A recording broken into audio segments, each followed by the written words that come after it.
тамаша максатында бир аятты окуй турган болсо, мына ошол эми маселенин баары куруп кеткенсип башка болгонсуп эми кереметтүү Кур'ан аятына чейин өтүп, жүрөк менен дагы жек көрбөсөң, ошолордун кылган ишине унчукпастан чапак салып, балким кээде кубаттап аткан болсок, бул пенде өзү байкабаган абалда бир сөз сүйлөйт, ал сөз алат пендени тозоктун 70 чуңкуруна алып барып турат дейт. Элди күлдүрүш үчүн ошол сөзүн колдонуп пайдаланып аткандагысы мына ушинтип кереметтүү Кур'анды шылдыңдаган басынткандар тууралуу мындай деп айтат. Бисмиллахир-рахманир-рахим. Алхамдулилlah, вассалату вассаламу аля расулилlah. Мээримдүү, урайымдуу Аллахтын аты менен баштап, жараткан Аллах Таалага мактоолор, пайгамбарыбызга салам салаваттар айтып, урматтуу мекендештер, мусулман бир туугандар, баарыңыздарга Аллах Тааланын рахматын, мээримин, тынчтыгын тилеп салам айтам. Ассаламу алейкум ва рахматуллахи ва баракатуху. Бүгүнкү сиздер менен биздин өзгөчө бир жолугушуубуз, же болбосо көгүлтүр экран аркылуу мен сиздерге кайрылуум албетте бул чукул дейбизби, же мына ошол интернет тармагынан кээ бир туугандарыбыздын кылган кылык жооругун көрүп туруп, мына ошол шарият көз карашын, мусулмандын позициясын билдирип коюу үчүн сиздерге кайрылып отурам. Пайгамбарыбыз саллаллаху алейхи вассалам өзүнүн куттуу хадистеринин биринде "Ман ра'a минкум munkaran falyughayyirhu bi yadihi" силердин араңардан кимде-ким бир жаман күнөө ишти көрө турган болсо, колу менен кайтарсын. Кол менен кайтарыш колунан келбей турган болсо, анда тили менен кайтарсын. Тили менен дагы кайтарган колунан келбей турган болсо, жүрөгүнөн жаман көрсүн. Вазалика адафул иман, жүрөк менен жек көргөн бул ыймандын эң төмөнкү даражасы дейт. Жүрөк менен дагы жек көрбөсөң, ошолордун кылган ишине унчукпастан чапак салып, балким кээде кубаттап аткан болсок, бул ыймансыздыктын белгиси деп пайгамбар саллаллаху алейхи вассалам өзүнүн кутуп хадисинде баса белгилейт. Аллах Таала кереметтүү Кур'анда "Фазаккир фа инна зикратан фал муъминин" эскерткин эскертүү ыймандууларга пайда берет дейт. Пайгамбарыбыз саллаллаху алейхи вассалам мусулмандын бир тууганы, же мусулмандын күзгүсү дейт. Мусулмандын ката кемчиликтерин айтып оңдоп түздөп турат. Биз Кыргызстан эли бир элбиз, бир мамлекетпиз, бир үй бүлөбүз. Кээде кээ бирөөлөр жаңылса, адашса, мына ошону экинчибиз туура багытка берип, туура кеңешибизди айтып, осуятыбызды айтып, туура жолго жетелешибиз керек. Эгер мына ошол жаңылгандарга туура багыт берген устаздар, башкалар жетелеген учурда, жаңылгандар катасын мойнуна алып, оолу жараткандан, андан кийин мына ошол эмне жалпы мусулман коомчулугунан, эли журтунан кечирим суроосу, бул дагы мына ошол биздин инсандык милдетибиз, инсандык биздин мойнубузга жүктөлгөн жүк деп билем. Айтайын дегеним, мына 2-3 күндөн бери мен жана 2-3 жолу көрүп, кээ бирөөлөр жөнөтүп, дамыла буга шарият кандай көз карашта башка дегенден, мына ошол куудулдарыбыздын Тынар Курбаналиев, Борончу деген агаларыбыздын мына ошол биздин кыргыздын чыган куудулдары деп билебиз. Мына ошол биздин маданият тармагында бир элди бир көңүлүн көтөрүп, жакшы жака бир жетелеген бир эмне куудул деп башка деп мына ошол маданият кызматкери деп билген бир туугандарыбыз буга чейин бир канча нерселер жөнүндө сатира ойноп башка кылып жүргөн болсо, мына ошол эми маселенин баары куруп кеткенсип башка болгонсуп эми кереметтүү Кур'ан аятына чейин өтүп, эмне жөнүндө айтып атканым баарыңыздарга белгилүү. Мына ошол жанындагы бирөөсү келип адашкан бир жол башка сураганда, кереметтүү Кур'андагы мына ошол Фатиха сүрөсүнүн Аллах Тааланын туура жолго багышта бизди деген сөзүн "Ихдина сиратал мустаким". Албетте ал жердеги сиратал мустаким ал Аллах Таала максат кылган мустаким тура түз жол ал башка. Бирок ал куудулдар ошол жерден эптеп, арабтын кийимин кийимиш болуп, башка болмуш болуп, өзүнчө бир котормочу болгонсуп, элди күлдүрүш үчүн ошол сөзүн колдонуп пайдаланып аткандагысы канчалык бир деңгээлде ал инсандардын диний сабаттуулугунун сабатсыздыгы боло турган болсо, экинчи бир жагынан бул мусулман баласы үчүн бир позор, бир уят, бизге жарашпаган бир жоорук. Айтайын дегеним, мына ушундай бир жаңылгандарды көргөндө кээде баса калып баарыбыз жерип, тээп, жанакы эмне бир экинчи сорттой кылып бир басынтканыбыз дагы жакшы эмес. Ошол эле учурда унчукпай койгонубуз дагы жакшы эмес. Биз мусулмандын кемчилигин оңдоп, түзөп, жыгылса тургузуп, колунан жетелей турган бир ынтымак коом, ынтымак эл болушубуз керек. Айтайын дегеним, урматтуу мекендештер, кереметтүү Кур'ан Аллах Тааланын сөзү. Аллах пенделерден кандай айырмаланса, Аллахнын сөзү дагы адамдардын сөзүнөн ошондой айырмаланат.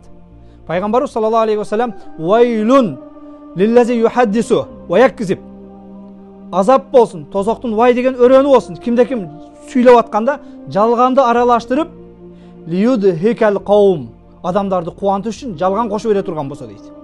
Ал адамдарга тозоктун вай деген аябай бир жаман өрөөнү болсун дейт.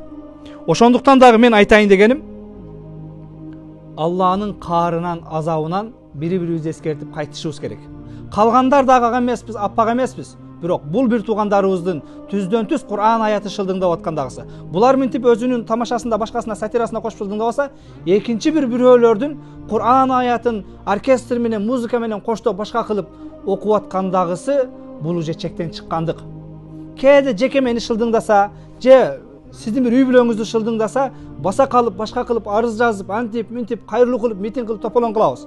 Бирок кереметтүү Кур'ан шылдыңдалган учурда, кереметтүү Кур'анды оюн кылганча биздин динибиз, Аллахнын сыйлуу Кур'аны сөзү ушундай бир кордолуп аткан учурда канчалык бир деңгээлде сөз өткөндөр, сөзүн эл уккандар, эскертсе эскертүүсүнө баш ие тургандардын унчукпай коюп аткандагысы канчалык бир деңгээлде зээнибизди кейитпей койбойт. Урматтуу мусулман бир туугандар, Имам Шафи рахимахулла мына ушинтип кереметтүү Кур'анды шылдыңдаган басынткандар тууралуу мындай деп айтат. Мен закара китаб Аллах. Кимде ким Аллахнын китебин зикир кылган болсо, ау Расулулла, же не пайгамбардын атын зикир кылган болсо, же болбосо дин Алла бималаян багы зарыл болбогон, колдонбой эле койсо боло бере турган, аралаштырбай турган жерге эле Аллахнын дининде мындай, же пайгамбар мындай, Кур'ан мындай деп жок жерден кошуп бере турган болсо, зарыл болбош үчүн эле тамашасына, башкасына элди күлдүрүш үчүн факат накада нахди ал адам ыймандан чыкты дейт. Ыймандан чыкты. Имам Шафи айтат, "Ва ухил адаму" ал адамдарды шарият боюнча пайгамбар саллаллаху алейхи вассалам үч эле учурда адам өлтүрүлөт ислам шариятында. Биринчиси ан-нафсу бин-нафс, бирөөдү айтайлап өлтүрүп койсо. Экинчиси үй бүлөлүү адам зына кылса, ал эми үчүнчүсү бул мусулман болуп туруп ыймандан чыгып кайра менен Кудай жок деп кайтып келе турган болсо. Имам Шафи айтат, Кур'анды шылдыңдагандар өз каалоосу менен ыймандан чыккан менен барабар дейт. Аллах жана пайгамбардын зиммасынан чыгып кетти дейт. Кудай сактасын. Ошондуктан урматтуу мусулман бир туугандар, мунун күнөөсү аябай бир чоң. Фатава Захирияда "Мен кара аятан минал Кур'ан ала вajhil hazl yakfur." Ким Кур'андан бир аятты окуй турган болсо, кантип окуйт? Ала вajhil hazl. Тамаша иретинде. Ошол кудулагаларыбызга окшоп, залдагы 5-6 адамга башка нерсе таппай калып, ошолордун көңүлүн алыш үчүн, башка кылыш үчүн, күлдүрүш үчүн тамаша максатында бир аятты окуй турган болсо, якфур ыймандан чыгат дейт. Ыймандан чыгат деген сөз бул оңой сөз эмес, урматтуу мусулман бир туугандар. Биз бардыгыбыз мусулманбыз. Бардыгыбыз төрөлгөндө кулагыбызга азан айтылган, коомайт айтылган. Өлсөк, мен Кудаймын дегенге чейин жаназасын окуп атабыз. Баш кошкондо бардыгыбыз нике менен баш кошобуз. Биз мусулмандардын жашоосу нике менен бириксе, талак менен ажырайт. Бирок бүгүн мына монтип байкабастан Кур'анды шылдыңдаган тамашасына кошкондордун өзү билбеген, байкабаган абалда мына ошол аялы менен ортодогу никеси бөлүнүп, бузулуп калуусу мүмкүн.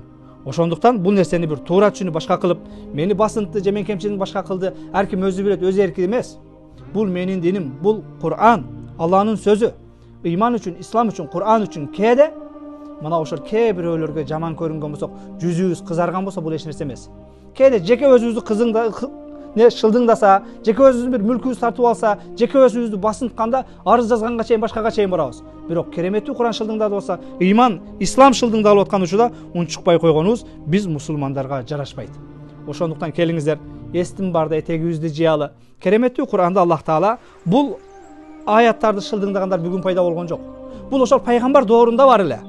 Ошол доорда да шылдыңдашкан. Бүгүн кээ бирөөлөргө окшоп, тамаша иретинде, башка иретинде күлдүрүш үчүн, башка кылыш үчүн. Аллах Таала Тавба сүрөсүнүн 65 аятында "Ва ин саалтахум ла якулун иннама кунна нахуду ва нал'аб."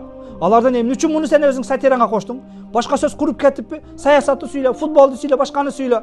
Эмне үчүн муну коштуң десең, жөн эле тамаша деппиз, ойноп эле айтып коюппуз деп айтат дейт. Кул абиллахи ва аяти ва расулихи кунтум тастазиун. Аларга айткын, эмне сөз куруп кетип, Аллахны, Кур'анды, пайгамбарды шылдыңдайсыңдарбы деген дейт. Чындыгында ыймандан чыктыңар.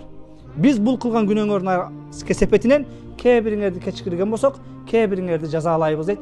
Кудай Тааланын кечиктирип бере турган жазасынан баарыбызды сактасын. Өзгөчө мына ушул күнөөгө баш баккандар, мына ошол оркестр тармагында болобу, башка маданият тармагында болобу, ким болбосун чектен чыкпаш керек. Бүгүн биздин Кыргызстанда эң мода болгон сөз экстремизм, терроризм. Кайсыл нерсе экстремизм, кайсыл нерсе мына ошол эмне? Терроризм. Бардык нерсе чектен чыкканда экстремист болот.